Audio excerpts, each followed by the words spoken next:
ফকিন্নির বাচ্চা, তোর সাহস তো কম না। 1 কোটি টাকার গাড়িতে হাত দিস? তোর 14 গোষ্ঠীর ক্ষমতা আছে এই গাড়ির টায়ার কেনার? স্যার, আমি কিনতে আসিনি। আমার বাবার খুব শখ এই গাড়িটা দেখার। সিকিউরিটি, এই ছোট লোকটাকে ঘাট ধাক্কা দিয়ে বের কর। আর শোন, এর বাপকেও 2টো লাথি দিবি। আমার বাবাকে অপমান, এই অপমানের শোধ আমি নেব ম্যানেজার। আমি ফিরে আসব।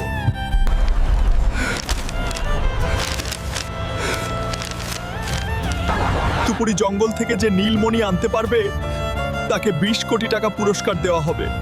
20 কোটি টাকা? এই টাকা দিয়ে আমি ওই শোরুমটাই কিনে নেব। কিন্তু ওই জঙ্গলে তো আজ পর্যন্ত কেউ ফিরে আসেনি। বাবার অপমানের প্রতিশোধ নিতে আমি জমের দুয়ারেও যেতে রাজি। এই জঙ্গলের ভিতরে হাঁটতেই তো ভয় করতেছে, না জানি সামনে কোনো বিপদ আছে।